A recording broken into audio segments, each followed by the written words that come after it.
e não com um Estado de cáfaras. A China é um Estado civilizado, é um Estado 5 vezes milenar. Portanto, acha perfeitamente justa a extradição destes 4 chineses? Não é justo, é legal. Que é uma coisa um pouco diferente. Hoje, o Tribunal Constitucional vem afirmar que o recurso deve ser aceito e decide que, a seu tempo, se pronunciará sobre a constitucionalidade desta extradição. Até haver decisão e se o recurso vai ser admitido, estão os trâmites normais e, portanto, estará suspenso até haver essa apreciação pelo Tribunal Constitucional. Assim, até que o Tribunal Constitucional aprecie o recurso, esta extradição está suspensa. Os outros 3 casos ainda terão que ser apreciados, isto se for interposto recurso semelhante. Uma confusão difícil de resolver. Tudo porque o governador autorizou o processo de extradição com base num decreto-lei de 75, aprovado antes da Constituição de 76 e que já foi revogado por um outro decreto-lei de 91. Iniciativa nem fez as diligências necessárias para que a lei se aplicasse ao território de Macau. E, portanto, quando o governador Ibem quis passar a aplicar um processo judicial de extradição, coisa que antigamente não acontecia, foi aplicar erradamente uma lei que já não está em vigor em Portugal, mas que está em vigor em Macau. É preciso evitar que isso continue assim e só se pode evitar, no fundo, de uma maneira muito simples, que é requerer a inconstitucionalidade da que lá está e preparar atempadamente uma iniciativa legislativa. Isto vai demorar muito tempo, não é? Vai demorar muito tempo, porque é um pedido de inconstitucionalidade sucessiva, que pode demorar tempo a ser julgado pelo Tribunal Constitucional. Até lá já as pessoas podem ter sido extraditadas. Até lá há que tomar uma iniciativa que torne extensível a Macau a legislação que aqui se aplica. Eu acho que aquilo que é politicamente necessário e politicamente correto é que haja um entendimento entre todas as pessoas quanto à necessidade de tornar extensível ao território de Macau essa lei. E acho que isso é fácil de conseguir. Esses esforços de entendimento já estão em curso ou não? Naturalmente que já há algumas diligências nesse sentido. O consenso que existe em Portugal nesta matéria facilita enormemente que isso aconteça. Os pescadores portugueses voltaram ao mar esta madrugada. Depois da conversa com o ministro Azevedo Soares, aceitaram as promessas que lhes foram feitas. Maior vigilância sobre os caminhões espanhóis e alteração dos horários das lotas, em seu benefício. E mais tranquilos, lá partiram para a faina.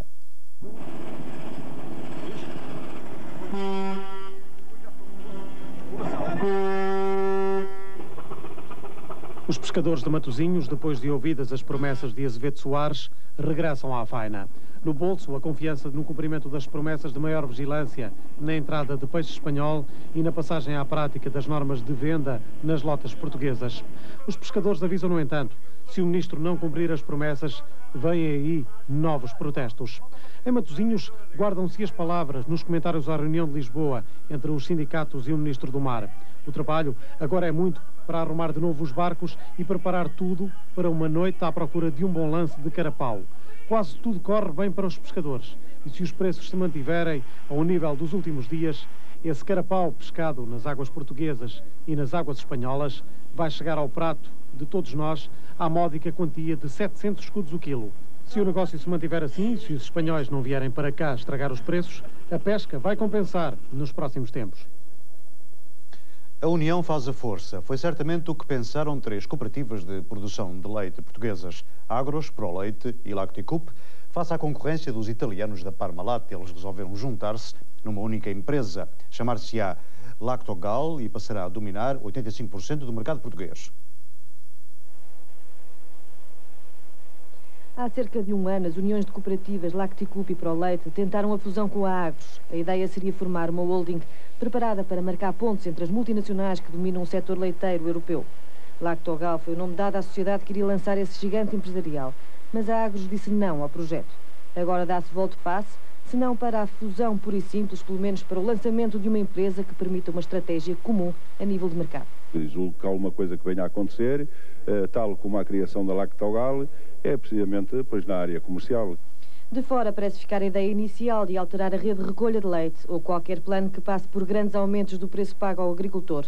Os incentivos à produção serão um jogo a colocar nas mãos do governo. Para o número 1 da Agros, a mudança de atitude apenas se deve a uma questão de timing. Fernando Mendonça não dá o braço a torcer quando se fala em Parmalat, mas toda a gente tem presente a revolução que esse grupo italiano tem provocado ao colocar no mercado leite a melhores preços para produtores e consumidores.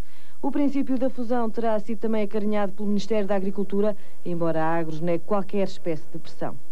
Aquilo que nós temos conhecimento é que neste momento o Governo apoia, de facto, a fusão de empresas.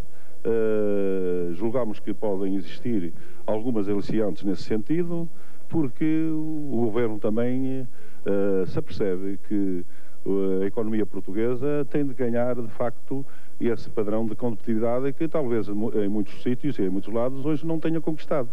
Segundo soubemos, não estará também posta de parte a hipótese de integração de mais empresas nacionais e estrangeiras nesta União.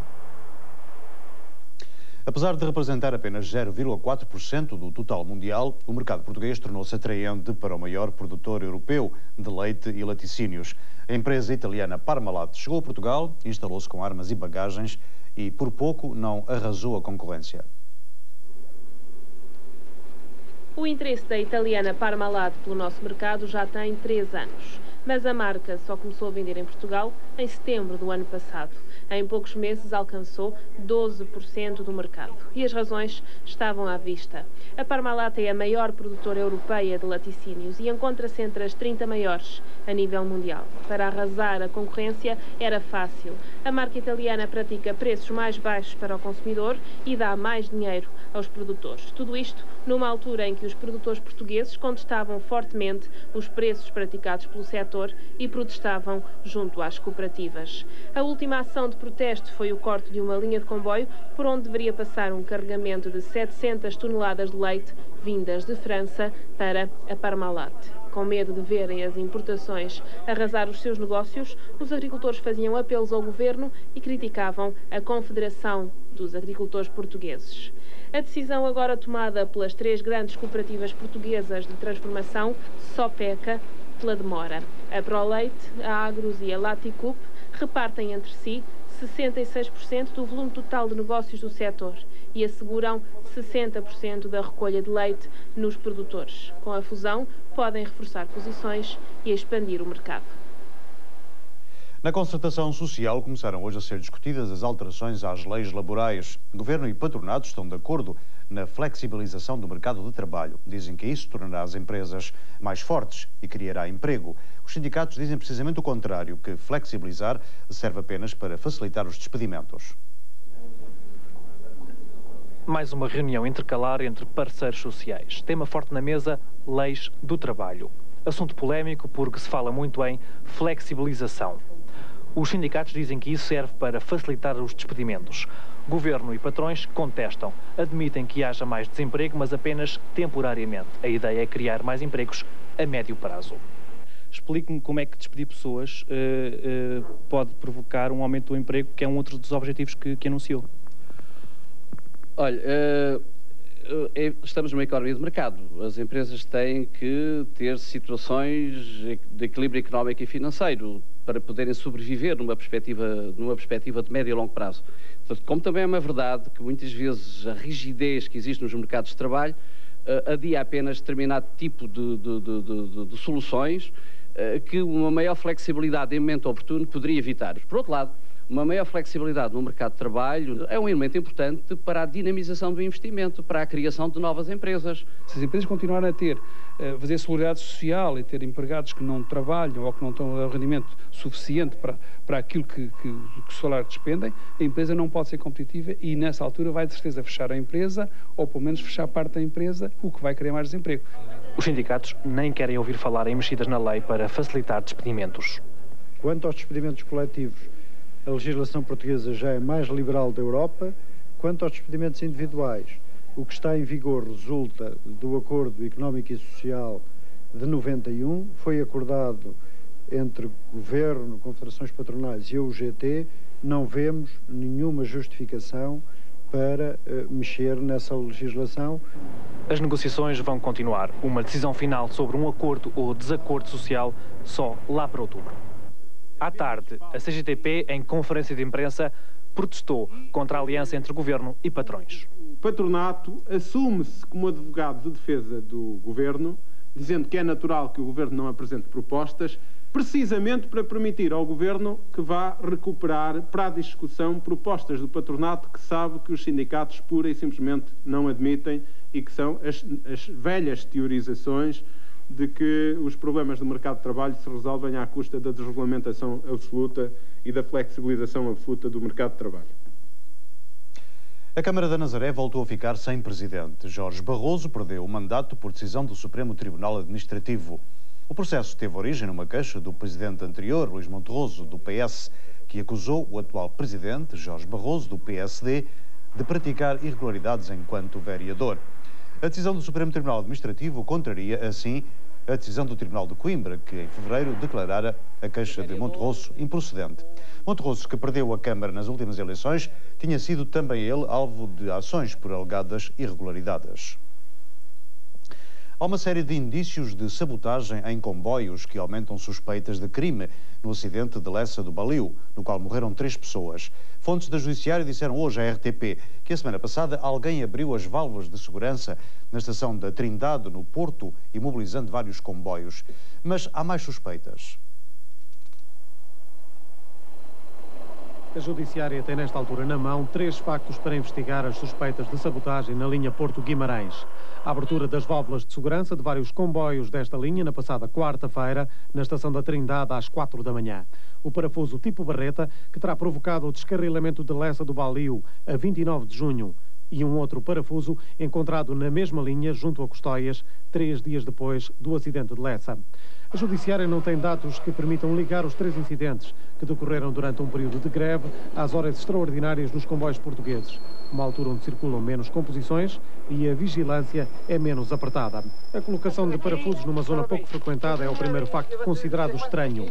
Fonte da CP disse, no entanto, à RTP que é relativamente frequente aparecerem parafusos na via férrea que nunca provocaram, no entanto, qualquer acidente.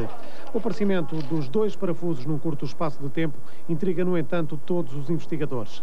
Se já se falava de um parafuso como causa do acidente de Lessa, o aparecimento 3 dias depois de um outro parafuso na mesma linha não está a ser encarado como pura coincidência pelos investigadores. Para juntar à lista das desconfianças fica um incidente da semana passada na estação da Trindade.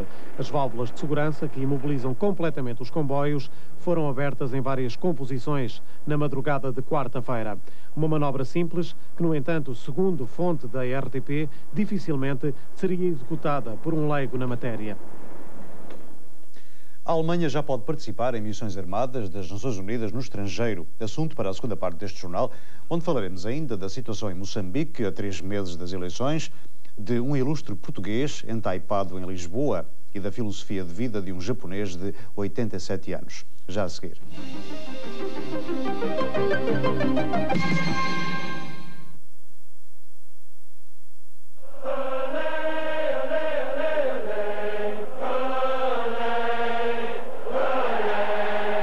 O Mundial 94 joga-se na RTP.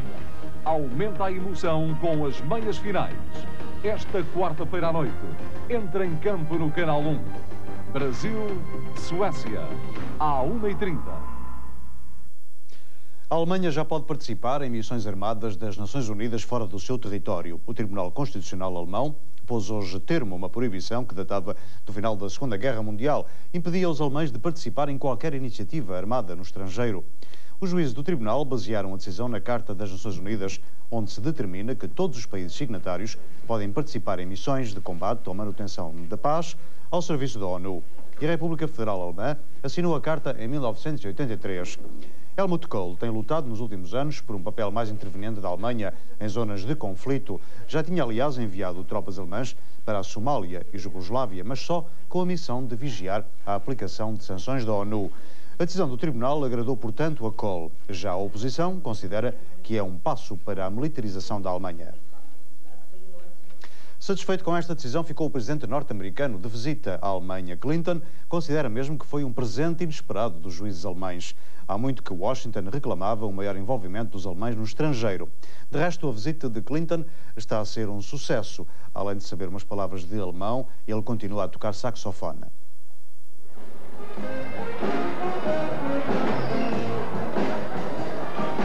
O presidente norte-americano é uma vedeta na Alemanha. Deu o seu melhor não só no saxofone, mas também a falar com os cidadãos de Berlim, que há 30 anos ouviram 4 palavras históricas de Kennedy. 30 anos depois, exatamente no mesmo local, a porta de Brandenburgo, Bill Clinton esforçou-se por não ficar atrás de Kennedy. Retomou o tema da liberdade numa Berlim que já não está ocupada nem dividida. E foi destes tempos e de um futuro em conjunto numa Alemanha unificada que Clinton falou. Nichts wird uns aufhalten.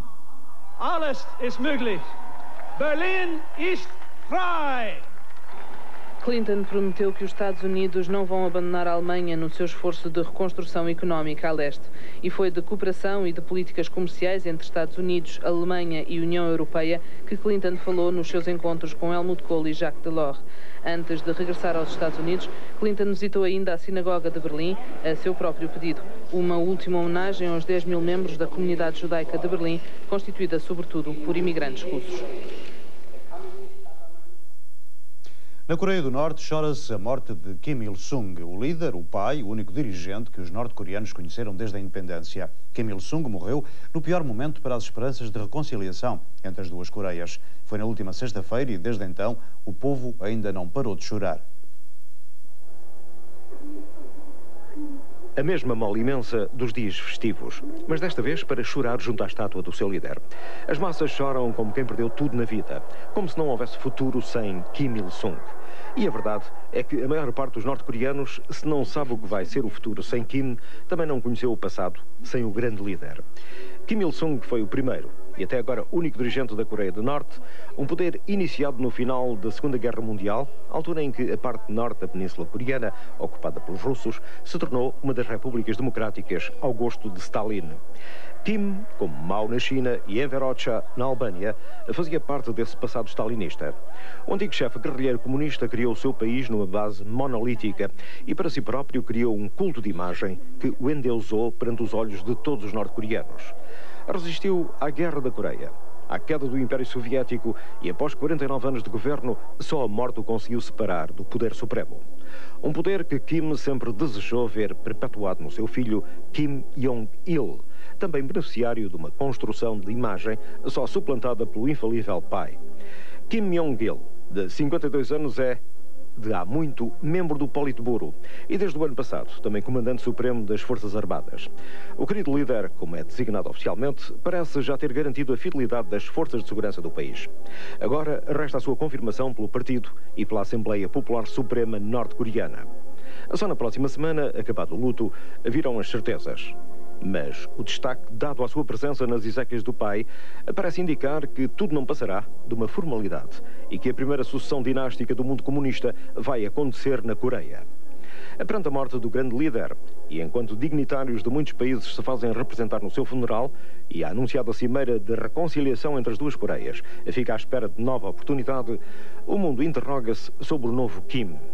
Apesar de ser também o grande professor dos jornalistas, ninguém sabe se Kim Jong-il vai ser o duro ortodoxo em confronto com todo o mundo, como o seu pai há escassos meses, se o líder reconciliador com a comunidade internacional, como esse mesmo pai aparentava ser nos últimos tempos.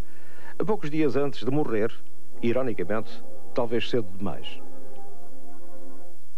A 3 meses das primeiras eleições multipartidárias em Moçambique, 270 pessoas estão sequestradas pela Renamo desde o fim de semana. Em troca, os guerrilheiros exigem os salários e os alimentos prometidos quando do acantonamento. Isto numa altura em que as grandes preocupações são a formação do novo exército e a desmobilização das milícias armadas.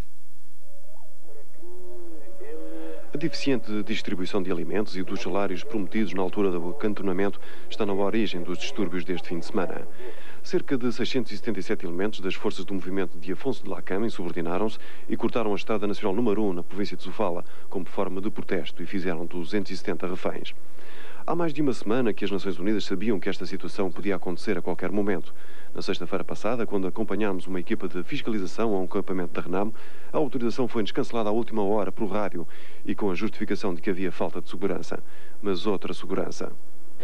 Devido a problemas com minagem no terreno e não acompanhamento por parte de guia, foi recomendado cancelar por questões de segurança. No entanto, a equipa da RTP conseguiu chegar a um campo de acantonamento da Frelimo. Aqui os problemas são idênticos. Os soldados queixam-se dos alimentos, da falta de salários, da desmobilização que não chega, das condições em que vivem. No campo paira no ar um sentimento de revolta e insatisfação.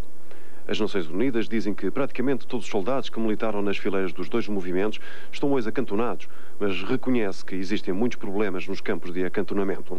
Talvez o principal problema para resolver quando faltam 3 meses para as eleições. Em tempos de acabar com as barracas de Lisboa, acontece o inesperado. Em pleno bairro do Restelo, ali mesmo ao lado do Ministério da Defesa, surgiu mais uma barraca e lá dentro vive um habitante ilustre. Uma história contada pelo Fernando Peça. Gonçalves Zarco, que no século XV descobriu a Madeira ainda sem jardim, instalou-se agora, nos finais do século XX, numa barraca do bairro do Restelo e desespera, enquanto espera, que a Câmara Municipal de Lisboa lhe deu o jardim que há 2 anos lhe prometeu, justificando agora assim tão grande atraso. Fizemos um inquérito nos diversos serviços da Câmara e concluiu-se que havia um compromisso anterior com os moradores daquela zona no sentido de serem feitas umas garagens que servissem aqueles prédios que enquadram o local da estátua, o que inviabilizava a primeira versão que nós tínhamos do ajardinamento.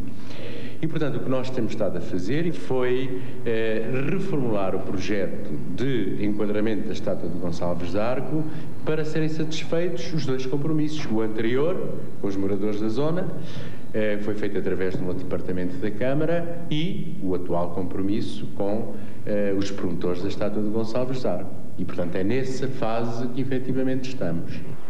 E agora que a Câmara quer acabar com as barracas, quanto tempo levará a demolir esta que nem telhado tem, deixando o velho Zarco à chuva e ao sol? O processo de reformulação do projeto está pronto. Portanto, agora é só uma questão de arranjarmos um enquadramento orçamental e fazermos a intervenção. Teve que ser, de qualquer forma, substancialmente mais limitada do que a anterior prevista. E, enfim, por causa do acesso às garagens, tal como lhe disse. E quanto tempo vamos ainda esperar? Posso dizer-lhe que até outubro, novembro, o Gonçalves Zarco estará com certeza desencaixotado.